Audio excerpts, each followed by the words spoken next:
regarding disclosure, the issues of free energy technology and such, is this a proper picture? It seems that the direction really of disclosure, looking down the road, is one of greater consciousness. Is that true? Right. Right. That's what you're really looking for. Well, yeah, he's asking, is the big picture about disclosure is greater consciousness. It's not just greater, it's the correct consciousness that can support a peaceful application of this. And also a new way of, as Einstein said, no problem was ever solved by the consciousness that created it. And the problem of endless war and the problem of taking every advance in technology and turn it into a new type of club to hit someone in the head with, this is a big problem. And as this colonel in the Air Force pointed out, these technologies would enable someone in another country to deliver a payload in less than a second from the Middle East to Washington. Think about it. Okay, so all technologies can be weaponized. Now, in covert programs, they already have been. But so on the one hand, we have to acknowledge that there's this secrecy. It needs to be overseen properly. But the disclosure is when the work begins. When this information is fully out there, including the technologies beginning to come out, we're going to have to completely change the way the world thinks and works. Now, it's going to have to be a world of collective security, where if there's anyone, anywhere on the face of the earth, that weaponizes and tries to use these technologies for harm, they are stopped by all means necessary, and I mean all means necessary. Could we do it? Yes.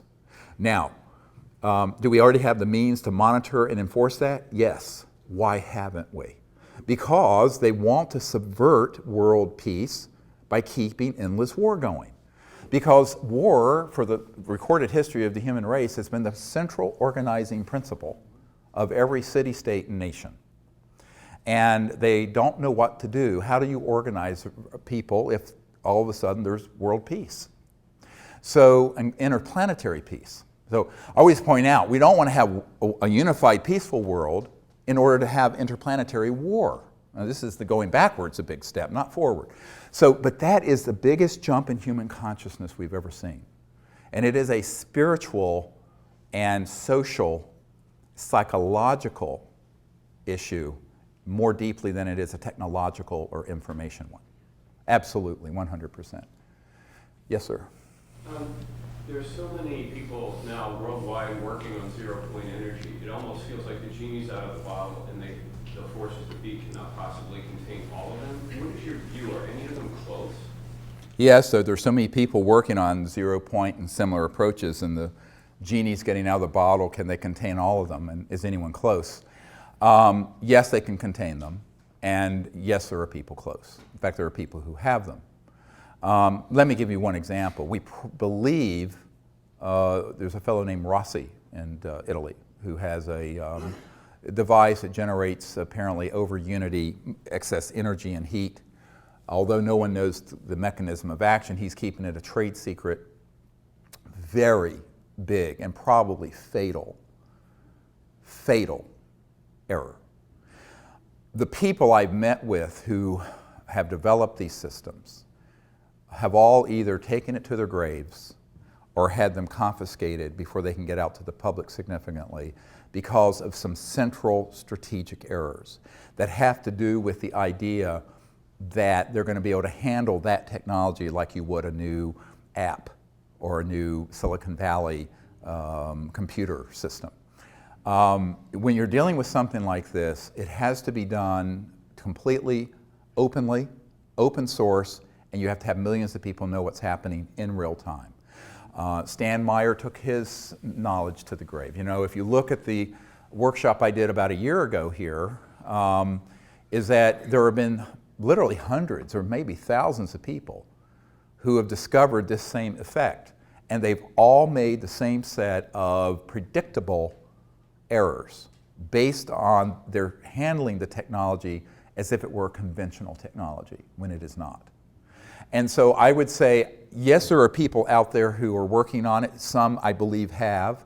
I have a friend at Stanford University who knows a man at the National Security Agency who confided that they're tracking what Rossi is doing very carefully, which indicates to me where there's smoke, there's fire.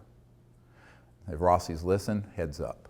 So, but strategically, tactically, and strategically, he's handling it in a way that guarantees failure.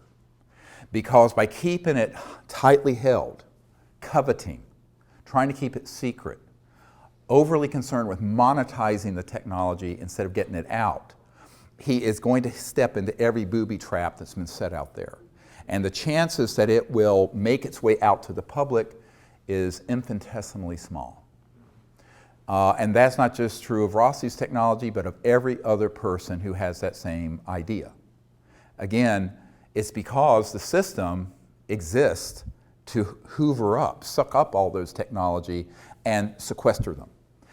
Now, I just recently learned in the last couple months of a man who was working with a group of investors who was funding a man up in New York at a university, a professor, a physicist, who had discovered how to take just natural gas and burn it so there was 0 carbon and 100% utilization. That technology was going through the second round of funding and was bought out by a division of the Army and black shelved. This is fairly recent. There was another technology he was working on dealing with batteries. And as you know, like Tesla Motors has like 900 pounds of lithium batteries in that car. It's a very inefficient system. We have a Chevy Volt that it runs on our solar farm out in the country. But it's incredibly backward technology. And a group had developed a battery that was, instead of 900 pounds, 100 pounds that would charge in 15 minutes. That would take but it was so radical that Tesla and some of the other groups had put together, I think it was about $1 billion between 2 different groups to acquire it, and British Petroleum came in, bought it for God knows how much, and black shelved it. This is fairly recent. So these are not conspiracy theories. This happens every day. So if you have a technology and you go the conventional investor route, funding route, patent route, intellectual property route, it's DOA, dead on arrival. Now we've seen this over and over again going all the way back 100 years. So, you know, the definition of insanity is doing the same thing over and over again, expecting a different result. All right? So what I want to say to these technologists and inventors is that don't keep making the same mistake. But ultimately, the money factor and the greed factor and the power factor, people wanting power and money and da-da-da, they really think they can just like be like the next Facebook guy or the next, you know, Standard Oil, Rockefeller family. That thinking is what ends up being their Achilles heel. Because ultimately, it ain't gonna work that way. And someone's gonna have more money and power than the next person has, and they're gonna buy it out. Or it's gonna get sequestered through a national security order. So the only way to do it that I can see is to do it openly, transparently, in real time. Every step of your development is uploaded to the internet, which is my proposal for the energy research and development program we want to do. Well, we don't have the funding to put that together. But if I were just to be put on the advisory board for these new energy researchers, I would say that's the first thing you have to do. The problem is many of them are trying to get funding from people who want to be able to get a return on their investment. So that gets into the question of you have to find people who are true angel investors who want to put the funds in, and they may never see a penny out. But that's very, very hard to do because, you know, it's the golden lamb sort of thing. And that's the real problem. And I think that until we learn that lesson that the last 100 years of experience has given us collectively, we're going to keep making that same mistake. And all I can do is advise. I can't force folks to do it. And we'll see. I would like to see someone make it through that juggernaut. But I'd be very surprised if they do using the strategies of conventional business, intellectual property, finance, and investor concepts.